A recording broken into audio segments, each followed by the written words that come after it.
So you want those $1 million views, that private secluded escape in the foothills of the Rockies. I mean, honestly, that really is a dream come true. But the reality is that building even just a few miles west of I-25 in the foothills, it can add layers of complexity, which then in turn can significantly increase the cost of your build. Building a custom home in Colorado isn't just about floor plans. It's about creating the lifestyle you've always pictured. We break down the process, the choices, and the real costs so you can build with confidence. I'm Chris Beresford, and this is Colorado Custom Homes. Welcome back to Colorado Custom Homes. I'm Chris Beresford, and today we're going to be talking about building in the foothills. So unlike a lot of areas in the Colorado Front Range, like Black Forest and just kind of out on the plains where it's pretty flat, when you build in the foothills, there are a lot of uniquenesses that you have to consider. So the areas we're kind of talking about are things like Up Ute Pass, west of Colorado Springs, Woodland Park, Rampart Range, west of Monument, all the way up even to Bailey and Evergreen west of Denver. So those areas, and then of course areas deep in the mountains, like I said, they have unique building things to consider. We're gonna talk about some of those today. We're not gonna go through all of them because like I said, there's just a lot of uniqueness to it. But my goal today is to give you enough information so you know kind of the major things to think about and probably be able to figure out the questions you should be asking about your build if it's in the foothills here in Colorado. So typically your number one cost driver when building in the foothills is going to be rock. You gotta remember, it's not like out on the prairie where you're just moving around soft, squishy dirt. You're either gonna be digging or sometimes even blasting through what honestly is just upturned bedrock. Now, the thing you have to consider when we're talking about hard rock, be it bedrock or even some really, really hard sandstone that you're gonna find up in the foothills, a lot of granite, sections of decomposed granite that might be kind of mixed in with it. So cost, that's just the number one thing because rock doesn't move easily. You can take an excavator out and you can dig a hole in the ground for your foundation if you're out on the plains or up in Black Forest, but it's a totally different bowl of wax, if you will, whenever you're in the foothills and deep in the mountains. So now we're not talking about just simple excavating with an excavator. We're probably talking about some of that for sure, maybe some excavation with a wheel loader as well, like you would if you're kind of in a normal flat build site with normal soils, but you could also be talking about blasting. Now, a lot of people, when they think about blasting, they're thinking about, dynamite flying everywhere and like what they see in the movies. So you can still do that, and it is used sometimes, but they also do something, it's called chemical blasting. I don't really know exactly how it works, but basically they drill holes down, they pour some magical concoction down in there, and it chemically expands and fractures the rock, and then that rock can be moved with an excavator. So the bottom line up front of excavating in the foothills is just you most likely are going to have a much higher cost, or at least a little bit higher cost than what you would if you're out in kind of a normal flat lot, or a lot, not even necessarily flat, but with just kind of just diggable soil, I guess is what we'll call it. So you could be talking easily $40,000 to $100,000 more for excavation cost in the foothills if you have to do some blasting. So again, excavation cost in the foothills, one of the number one things you have to consider because again, rock does not move as easily as dirt does. So that's a big cost thing we have to consider. Now let's talk about water, which probably is the second most expensive thing that could potentially affect you in the foothills. So we talk about water, the water source for our property. Let's kind of compare and contrast a little bit. So if you are out away from the mountains a little bit, now this is here in Colorado, so these numbers might be a little bit different for everybody across the country, but the general premise is going to be the same. So if you're out in the plains, we'll call it, east of the foothills a little bit, a lot of the water table in Colorado is around that 300 to 400 feet. So a lot of wells are going to be 350 feet deep, and you're going to be going through clay, sand, some sandstone, very, I won't say easily, but fairly easily drilled materials. When you get up into the foothills, you've got a couple things that might happen. It's possible that you still need to get down to a deep aquifer or at least down deeper in the ground in order to hit water. And that means you're going to be drilling through rock, which just like when we talked about on the excavation side of it, it's going to cost more because it's going to be harder to drill through. It's going to take longer time. So a drilling company is going to charge more based on going through rock versus just sandstone, right? Which just kind of makes sense. It's a time thing for them, right? And also it's more wear and tear on their equipment. So they're going to charge a little bit more for it.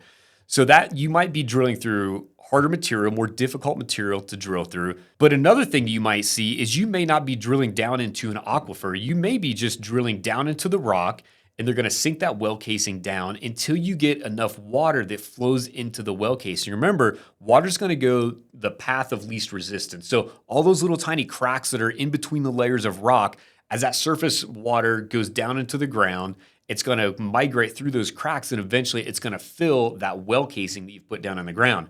Now, the key is that well has to be deep enough so that there's enough reservoir, if you will, in that well casing so that you have enough water in there so whenever your pump kicks on, you don't have to worry about running all the water out of the well casing and then you don't have anything left in it. So just water overall in the mountains can be a little bit more complicated because it's not as consistent.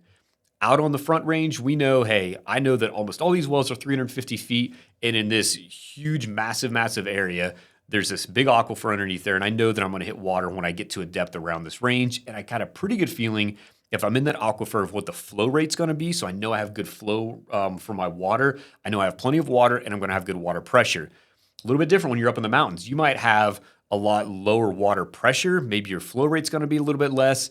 Maybe you just have less of a reservoir in that well, the well pipe that you've put down in the ground.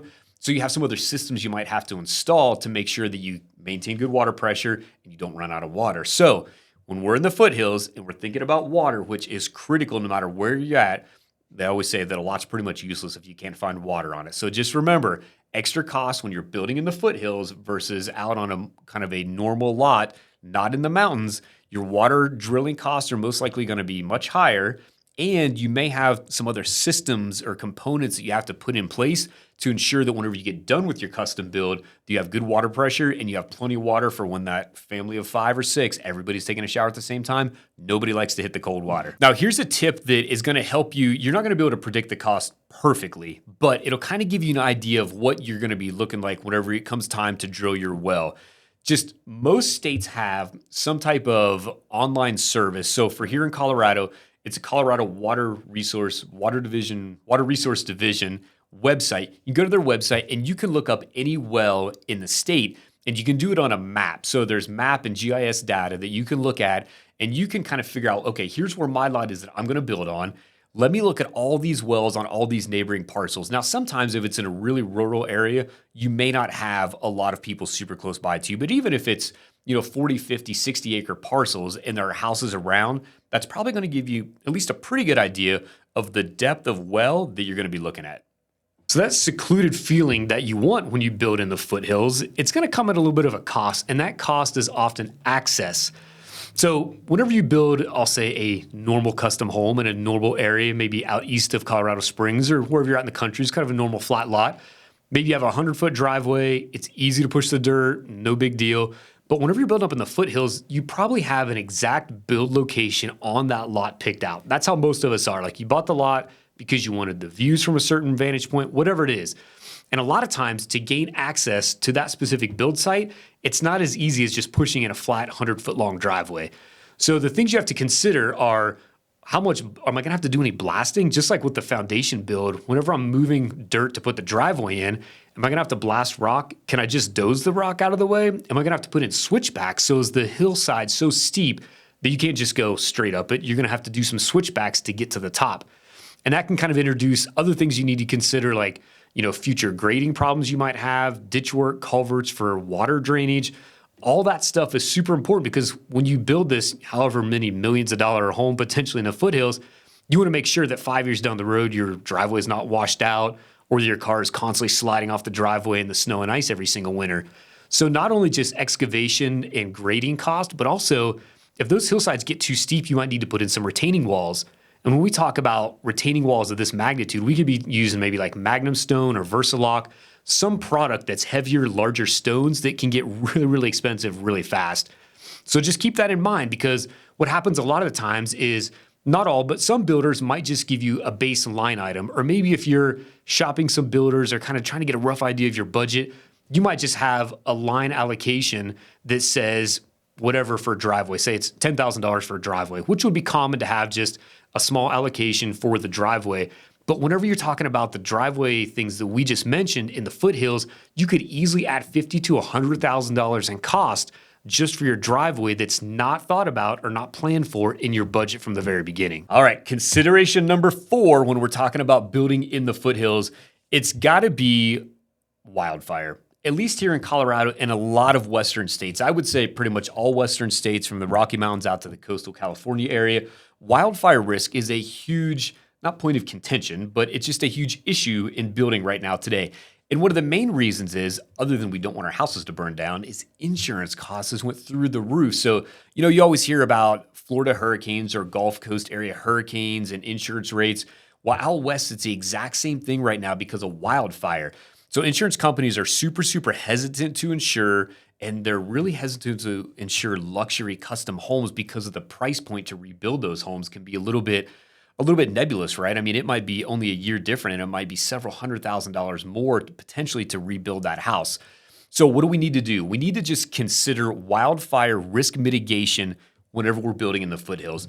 One thing insurance companies are going to look at, it's called the wildland urban interface. So that's what a lot of the Colorado Front Range is we have these big urban areas right at the base of the mountains, and then we have the foothills that go up. And that line, if you will, is this interface that insurance companies look at, because oftentimes those parcels or those lots we're looking to build on that are in the foothills are heavily treed, be it with ponderosa pine or juniper or scrub oak, whatever the vegetation is. There's a lot more vegetation than what there is in other parts of the urban area. So there's more wildfire risk. So there's a couple things you have to look at whenever you're building, because it's not just a cost of insurance you have to consider, it's also the potential additional cost whenever you go to build. So we talked a little bit about how excavation costs can be a little bit more. When we talk about wildfire risk mitigation, we're talking about potentially removing a lot of vegetation. And it's always kind of surprising to me, like how expensive it has gotten for somebody to cut down a tree. It doesn't really seem like it should be that expensive. Now, if you cut down a huge tree, like between buildings or houses or something, I get that. But we're just talking rural, most likely rural, a little bit larger lot environment, no structures there yet, but the cost is still pretty darn significant. And there's different ways it can go about. So another little tip here that I'll give you is if you are building yourself or you're working with a builder, and maybe you get something for, removing, say you've got to take out 75 trees, which is by no means unheard of here. You're going to take out 75 trees around your house to give you this barrier for wildfire. Sometimes if that bid is really, really low, you need to ask some questions about, okay, are they just going to cut these trees off and leave a stump 2 feet high? Are they going to cut them off flush with the ground? So whenever I'm out there with my mower, I'm going to be constantly hitting these little stumps in the ground.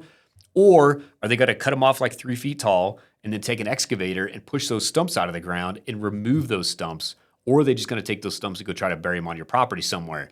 There's a lot of little variables that will just affect the cost of getting that work done a lot. But the bottom line up front is you need to make sure that you have a plan of how you're going to create defensible space around your custom home to make sure that you're mitigating the wildfire risk.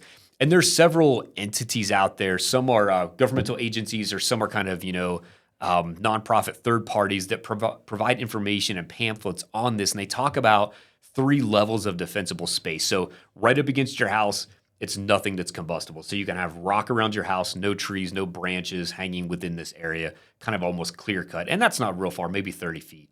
And then 30 to 100 feet, maybe that's the area where you have just native grasses and you have all of your trees trimmed 10 feet up off the ground, and maybe a few other things to consider.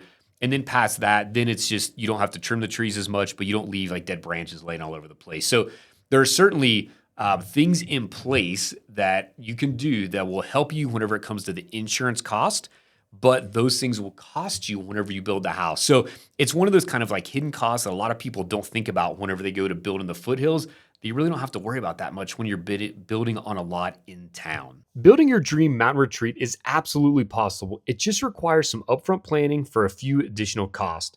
If you want help structuring your team and budget correctly, I've created our Foothills Building Guide. Check out the link below to download for free. And if this was helpful, don't forget to subscribe.